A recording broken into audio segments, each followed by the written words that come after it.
उत्तर प्रदेश की एक सीट है अमेठी, जिस पर सस्पेंस लगातार बना हुआ है। क्या राहुल गांधी ने सवाल है कि मन बना लिया है कि वो अमेठी से भी लड़ेंगे, लेकिन अभी तक ये सस्पेंस ही है। यूपी की अमेठी लोकसभा सीट को लेकर कांग्रेस ने अभी तक किसी नाम पर मुहर नहीं लगाई है, लेकिन सूत्रों के हवाले से टीवी9 के पास अमेठी को लेकर बहुत बड़ी खबर मिल रही है। खबर यह है कि अमेठी और राहुल गांधी को लेकर, ये बड़ी खबर है कि अमेठी को लेकर राहुल गांधी का मन बदल रहा है, जो सूत्र बता रहे हैं। कांग्रेस की अंदरूनी बैठक में बोले राहुल गांधी, हम डरने वाले नहीं हैं, अमेठी को लेकर गंभीरता से विचार करूंगा। ये राहुल गांधी की तरफ से कहा गया बैठक में। डर कर भाग गया, ये संदेश गलत जाएगा पब्लिक के बीच में। राहुल गांधी की तरफ से यह भी कहा गया कि अमेठी से चुनाव लड़ा जा सकता है और इस पर विचार किया जा रहा है उनकी ओर से। तो क्या मन बदल गया है? इससे पहले अभी तक इस बात पर मुहर नहीं लग पाई है कि अमेठी से कौन उम्मीदवार होगा कांग्रेस का।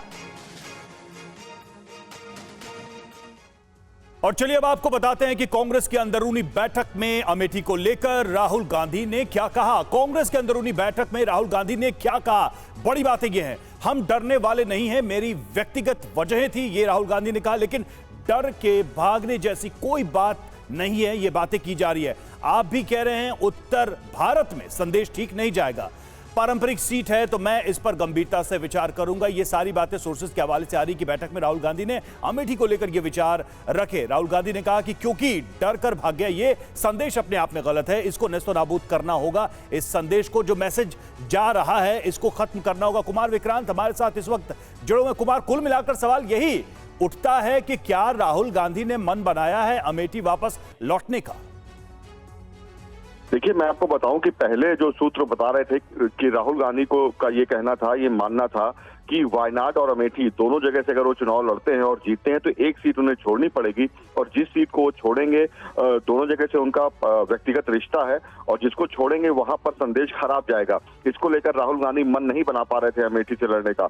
लेकिन लगातार कांग्रेस पार्टी के वरिष्ठ नेता हो या अमेठी रायबरेली के कार्यकर्ता हो या उत्तर प्रदेश के नेता हो, उन सब का यह कहना था कि संदेश ठीक नहीं जाएगा, उत्तर भारत में पार्टी को खासा नुकसान होगा। ये लगातार राहुल गांधी से कहा जा रहा था, जिसके बाद एक अंदरूनी बैठक में राहुल गांधी ने कहा कि अगर आप लोग ऐसा कह रहे हैं तो, और ये संदेश जा रहा है कि राहुल गांधी भाग रहा है, तो ऐसा नहीं है, मैं इस पर गंभीरता से विचार करूंगा। यानी कि 26 तारीख को जब वायनाड में वोटिंग हो जाएगी, उसके बाद नामांकन शुरू होगा अमेठी का 3 तारीख तक। उस बीच में ये अब कयास लगाए जा रहे हैं। आप कह सकते हैं कि राहुल गांधी का मन, जो पूरी तरह से पहले वो अमेठी से नहीं लड़ना चाहते थे, उनका मन बदला है, अब वो इस पर विचार कर रहे हैं। तो क्या अब ये बड़ी खबर ये होगी कि 26 तारीख के बाद वायनाड में वोटिंग के बाद राहुल गांधी अमेठी से नामांकन करेंगे? जी, बहुत बहुत धन्यवाद कुमार, बताने के लिए कि किस तरह से मन बन रहा है राहुल गांधी का। हो सकता है अमेठी से भी चुनाव लड़ें। बहरहाल एक बड़ी खबर ये कि 26 अप्रैल को हो सकता है बड़ा ऐलान, राहुल के चुनाव लड़ने की हो सकती है घोषणा। प्रियंका के भी रायबरेली से चुनाव लड़ने की चर्चा हो रही है। अमेठी से रायबरेली तक राहुल प्रियंका के चुनाव लड़ने की चर्चा इस वक्त हो रही है। तो वायनाड से अपना नामांकन दाखिल कर चुके हैं राहुल गांधी, और अब जो, जैसा कि कुमार विक्रांत जानकारी दे रहे थे कि हो सकता है कि 26 के बाद अब अमेठी को लेकर ये पुख्ता जानकारी आ जाए। तो क्या इस बार फिर अमेठी में राहुल गांधी वर्सेस स्मृति ईरानी के बीच ये टक्कर देखने को मिलेगी? क्या प्रियंका भी चुनावी मैदान में कूदेंगी और रायबरेली से ताल ठोकेंगी? राहुल गांधी ने क्या मन बना लिया है अमेठी को लेकर? अमेठी से चुनाव क्या राहुल गांधी लड़ेंगे वायनाड के अलावा? अमेठी में क्या इस बार एक बार फिर से 2019 की तरह 2024 में भी राहुल गांधी वर्सेस स्मृति ईरानी होगा? और हमारे साथ रोविंग एडिटर पंकज झा जुड़ चुके हैं।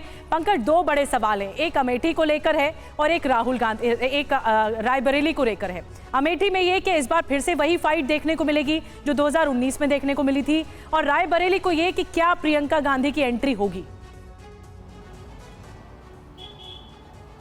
देखिए, ये फैसला परिवार को करना है, यानी प्रियंका गांधी और राहुल गांधी को ही करना है, और अभी तक इस बारे में फैसला नहीं हुआ। लेकिन कल मैं इन दोनों जगहों पर था, अमेठी और रायबरेली, और एक तारीख है उसको लेकर बड़ी चर्चा हो रही है, वो है 26 अप्रैल को लेकर के। वहाँ हम जितने कांग्रेस कार्यकर्ताओं से मिले, बड़ा अजीब सा माहौल था। सब कह रहे थे कि 26 तारीख को कुछ हो जाएगा, मतलब वो ये कह रहे हैं कि उस दिन वायनाड का चुनाव खत्म हो जाएगा और उसके बाद घोषणा हो सकती है। रायबरेली और अमेठी दोनों में ही यानी 20 मई को चुनाव होने हैं। अभी 1 महीने से ज़्यादा का समय बचा हुआ है, तो उनको लगता है कि जब वायनाड में चुनाव खत्म हो जाएगा, अभी देखिए स्मृति ईरानी अमेठी से बीजेपी को उम्मीदवार हैं, बीजेपी भी इंतजार कर रही है कि रायबरेली से क्या प्रियंका गांधी की एंट्री होती है या नहीं होती है।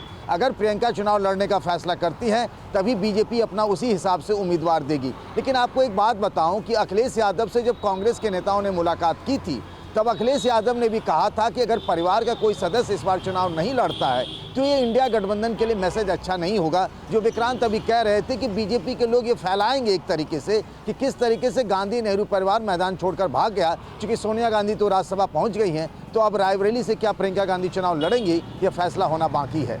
जी बिल्कुल पंकज, बहुत बहुत धन्यवाद बड़ी बात बताने के लिए कि अमेठी में इस वक्त लोग क्या कह रहे हैं और साथ ही रायबरेली की जनता क्या कह रही है। इंतजार 26 अप्रैल का भी हो रहा है। एक और बड़ी खबर आपको बता दें, भोपाल की मस्जिद में मोदी मोदी के नारे लगे हैं। मोदी के नारों से गूंज उठी पूरी मस्जिद, और मोदी है तो मुमकिन है कि नारों से गूंजी है मस्जिद। अलीगंज हैदरी मस्जिद में लगे हर हर मोदी, घर घर मोदी के नारे। मोदी है तो अब की बार। भोपाल की अलीगंज हैदरी मस्जिद के परिसर में पीएम मोदी के समर्थन में नारे गूंजे। मोदी है तो, मोदी है तो।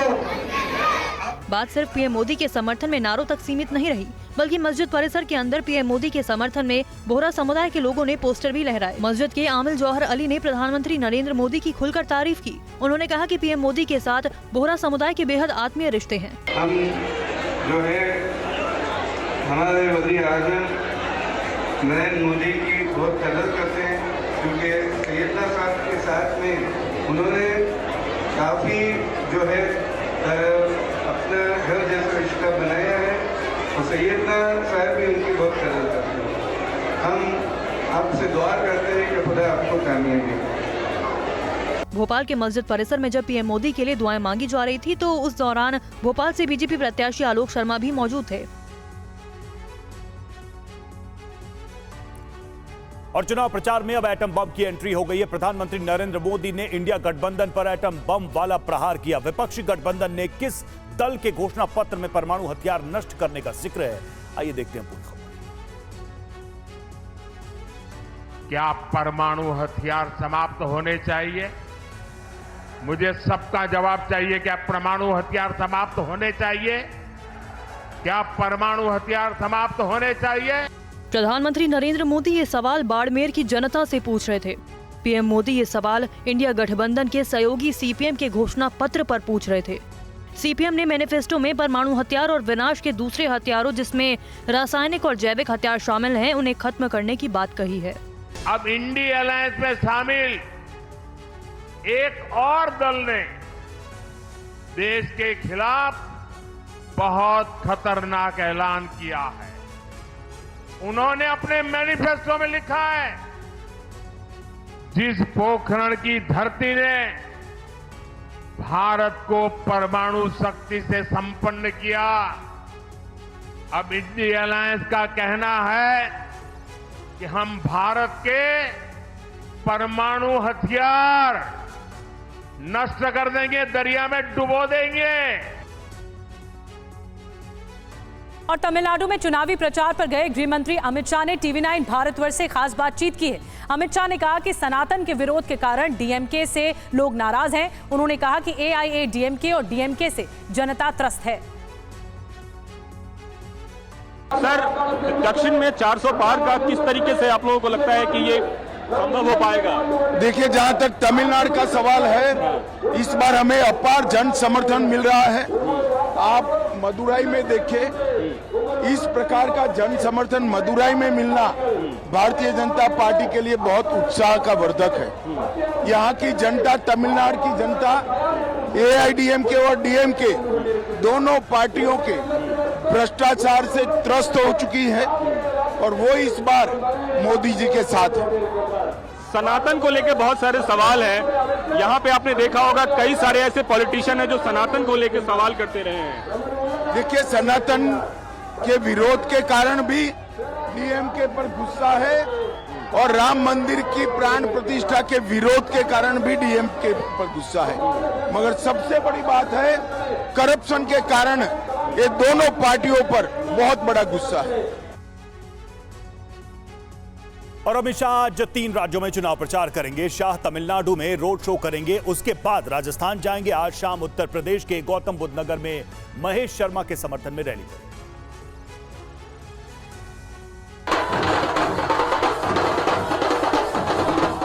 गृहमंत्री अमित शाह मिशन 400 पार में जुटे हुए हैं। शाह लगातार राज्यों का दौरा कर रहे हैं। वो आज 3 राज्यों के दौरे पर रहेंगे। दक्षिण में पार्टी को मजबूत करने के लिए पिछले 2 दिन से तमिलनाडु में धुआंधार प्रचार कर रहे हैं। आज सबसे पहले अमित शाह सुबह 11 बजे कन्याकुमारी में रोड शो करेंगे। तमिलनाडु के बाद गृहमंत्री राजस्थान पहुंचेंगे। राजस्थान के अलवर में बीजेपी उम्मीदवार के समर्थन में एक जनसभा को संबोधित करेंगे। अलवर के बाद अमित शाह गौतम बुद्ध नगर में प्रचार करेंगे। अमित शाह बीजेपी उम्मीदवार महेश शर्मा के समर्थन में नोएडा स्टेडियम में एक रैली को संबोधित करेंगे। गौतम बुद्ध नगर सीट से महेश शर्मा चौथी बार चुनावी मैदान में हैं। डॉक्टर महेश शर्मा ने पहली बार वर्ष 2009 में चुनाव लड़ा था। उस चुनाव में उनको हार का सामना करना पड़ा था। उसके बाद 2014 में हुए लोकसभा चुनाव में महेश शर्मा ने भारी मतों से जीत हासिल की। 2019 में बीजेपी ने फिर महेश शर्मा को टिकट दिया और इस बार उन्होंने रिकॉर्ड मतों से जीत दर्ज की। महेश शर्मा को 8,30,812 वोट मिले थे। और जम्मू कश्मीर के उधमपुर कठुआ से तीसरी बार मैदान में उतरे बीजेपी उम्मीदवार जितेंद्र सिंह ने कहा कि पिछले 10 सालों में यहां सबसे ज्यादा विकास हुआ है। टीवी 9 भारतवर्ष से खास बातचीत में और क्या कहा, आइए सुनते हैं। क्या कुछ नया रहने वाला आने वाले 5 साल? मैं ये अक्सर जब ये सवाल पूछा जाता है तो मैं ये कहता हूँ, क्योंकि हमने बड़ा वैज्ञानिक ढंग से 10 वर्षों में अपना समर्पण के साथ कार्य करने का प्रयास किया। पहले 5 वर्ष हमारे बीत गए पिछली कुताहियों की भरपाई करने में। जैसे प्रधानमंत्री ने कहा, शाहपुर कंडी का प्रोजेक्ट हमारा 30 साल से रुका था, उसको शुरू करना। हमारा रेटले प्रोजेक्ट पावर का यूपीए, उसको शुरू करना। अगले 5 वर्ष रुक गए हमें वो नए विकास के कार्य, राष्ट्रीय परियोजनाएं लाने में, मेडिकल कॉलेज लाने में, लेवेंडर लाने में, रेल का पुल, यहाँ रेल पहुँच गई इसी क्षेत्र में संगला। अब अगले 5 साल के कालखंड में जो हमें गेन्स प्राप्त हुए हैं उनको कंसोलिडेट करने का समय रहेगा, क्योंकि हमारा ये मानना है कि ये क्षेत्र अनएक्सप्लोर्ड पोटेंशियल का क्षेत्र है। यहाँ के जो साधन हैं, सरमाए हैं, उनको कभी ना तलाशा गया ना तराशा गया। लेकिन आने वाले समय में जब मोदी जी के कार्यकाल में तीसरा इकॉनमी बनेगा भारत, तो उसमें योगदान इन्हीं क्षेत्रों का रहेगा जिनके साधन और सरमाए अभी इस्तेमाल में नहीं आए। और आइए खबरों में आगे बढ़ते हैं। दिल्ली आबकारी घोटाला मामले में आज का दिन बहुत अहम है। दिल्ली आबकारी घोटाला मामले में अहम किरदार के कविता से आज सीबीआई पूछताछ करने जा रही है। दिल्ली के कथित शराब घोटाला मामले में बीआरएस नेता के कविता की मुश्किलें बढ़ती जा रही हैं। ईडी के बाद अब कविता सीबीआई के शिकंजे में है। दिल्ली आबकारी नीति से जुड़े घोटाला मामले में बीआरएस नेता के कविता को दिल्ली की राउज एवेन्यू कोर्ट ने 15 अप्रैल तक सीबीआई की हिरासत में भेज रखा है। शुक्रवार दोपहर के कविता को तिहाड़ जेल से सीबीआई हेडक्वार्टर ले जाया गया। सीबीआई अब कविता से इस घोटाले में उनकी भूमिका को लेकर पूछताछ करेगी। सूत्रों की माने तो आज सुबह 10 बजे से सीबीआई कविता से पूछताछ शुरू करेगी। कविता को 24 घंटे सीसीटीवी कैमरों की निगरानी में रखे जाने के आदेश हैं। ऐसे में कविता से पूछताछ की न सिर्फ वीडियोग्राफी होगी बल्कि लिखित में बयान भी दर्ज होंगे। ये पूछताछ 2 एसपी लेवल के अधिकारियों की निगरानी में महिला अधिकारियों द्वारा होगी। सूत्रों की माने तो मुख्य तौर पर कविता से आम आदमी पार्टी को कथित तौर पर दिए गए 100 करोड़ रुपए की रिश्वत के बारे में पूछताछ होगी। कविता पर आरोप है कि उन्होंने दक्षिण भारत के शराब कारोबारियों को दिल्ली की नई आबकारी पॉलिसी में एंट्री दिलवाई थी, जिसके एवज में के कविता ने शराब कारोबारियों से 100 करोड़ रुपए इकट्ठा कर आम आदमी पार्टी को दिए। आरोप है कि कविता ने ये सब कुछ अरविंद केजरीवाल के साथ मिलकर किया। और लोकसभा चुनाव के बीच दिल्ली में एक सरकारी बंगले की काफी चर्चा है। कहा जाता है कि इस बंगले में जो भी मंत्री रहने गया उसे अपनी कुर्सी से हाथ धोना पड़ा। देखिए ये रिपोर्ट। दिल्ली के पौष इलाके सिविल लाइंस में मुख्यमंत्री से लेकर एलजी और तमाम मंत्री रहते हैं। यहाँ एक ऐसा सरकारी बंगला भी है जो कुछ दिनों पहले तक लोगों से गुलजार रहता था, लेकिन अब वहाँ पर सन्नाटा पसरा है। एक जिम्मेदार चैनल होने के नाते टीवी 9 भारतवर्ष का मकसद कोई भ्रम या अंधविश्वास फैलाना नहीं है, बल्कि आपको तथ्यों के आधार पर खबर दिखाना है। इस वक्त हम मौजूद हैं सिविल लाइंस के बंगला नंबर 4 पर। आपको तस्वीरें दिखाएं। सबसे पहले तारुफ कराएं कि जो बंगला है वो दिल्ली सरकार में टेक्निकली भले इस्तीफा दे चुके लेकिन अभी मंत्री हैं, वो है राजकुमार आनंद। राजकुमार आनंद के पास ये 7 पोर्टफोलियो थे, 7 मंत्रालय थे, लेकिन 10 अप्रैल को उन्होंने अपना इस्तीफा दिया। उसके बाद की वीरानी यहाँ देखिए, आपको तस्वीरें हम दिखाएं तो यहाँ पर वीरानी है। इस बंगले को दिखाने का हमारा मकसद किसी भी तरह की अंधविश्वास को बढ़ावा देना नहीं है, लेकिन यहाँ लोग दबी जुबान से सिविल लाइंस के इस बंगला नंबर 4 को अशुभ मान रहे हैं, क्योंकि राजकुमार आनंद से पहले राजेंद्र पाल गौतम और संदीप कुमार को भी इस बंगले में रहते हुए अपनी कुर्सी छोड़नी पड़ी थी। और आइए आपको सीधे ले चलते हैं पटना, जहां आरजेडी अपना घोषणा पत्र जारी कर रही है। और हम लोगों ने उस नीति को भी ला करके जो है लगभग 71-72 खिलाड़ियों को नौकरियां दी और हाईएस्ट रैंक था डीएसपी लेवल का। तो इस काम को भी हम लोगों ने पूरा किया। और आप लोग सब लोग समझ रहे हैं कि ये चुनाव है, बिहार की जनता भी उम्मीद करती है हम लोगों से कि भाई 2024 के चुनाव में हम बिहार की जनता के लिए क्या कमिटमेंट कर रहे हैं, क्या नया ला रहे हैं। तो आज परिवर्तन पत्र के जरिए 24 जन वचन, यानी 24 का चुनाव और 24 जन वचन हम लोग लाए हैं। डिटेल्स और सारी बातें आप लोगों को दे दी जाएंगी, लेकिन जो प्रमुख चीज़ें हैं वो हम आप लोगों के समक्ष रखना चाहेंगे। जनमत, जनता अगर हमको ताकत देती है, अगर हमारी इंडिया अलायंस की सरकार बनेगी तो देश भर में 1 करोड़ नौजवानों को नौकरी, सरकारी नौकरी हम लोग देने का काम करेंगे। 1 करोड़ नौकरी पूरे देश में। पूरे देश में 30 लाख नौकरियां जो है रिक्त पड़ी है, उसको तो भरेंगे ही भरेंगे, लेकिन 70 लाख नौकरी का जो है पदों का हम लोग सृजन करेंगे। आप लोग जानते हैं नौकरी, बेरोजगारी सबसे बड़ा हम लोगों का दुश्मन है। आज भाजपा के लोग इस पे कोई चर्चा नहीं करते। 2 करोड़ हर साल उन्होंने नौकरी का वादा किया था, लेकिन हम लोग सच्चे लोग हैं, जो कहते हैं वो करके दिखाते हैं। तो पूरे देश भर में 1 करोड़ लोगों को हम लोग जो है सरकारी नौकरी देने का काम करेंगे। 2 तारीख जो है वो मतलब 2 डेट याद कर लीजिए।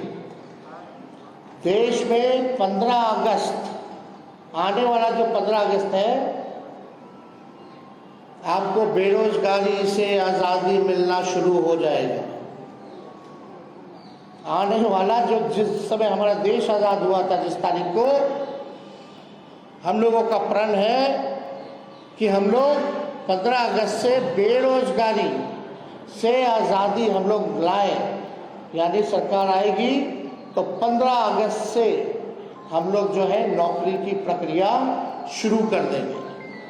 दूसरा तारीख आप लोग ध्यान से रखिएगा, जो आने वाला रक्षाबंधन है, गरीब परिवार की बहनों को हम लोग प्रत्येक वर्ष में 1 लाख रुपए का सहायता हम लोग देने का काम करेंगे।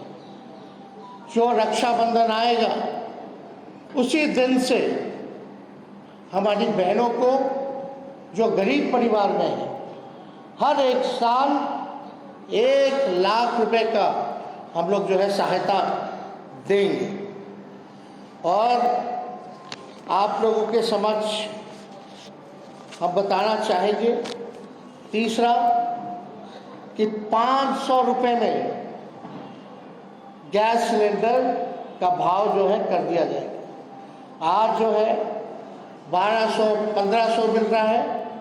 अगर हम लोगों की सरकार बनेगी तो इसको महंगाई जो चरम सीमा पर है, महंगाई को कम करने के 500 रुपए में गैस सिलेंडर जो है उस चीज़ को हम लोग कर देंगे।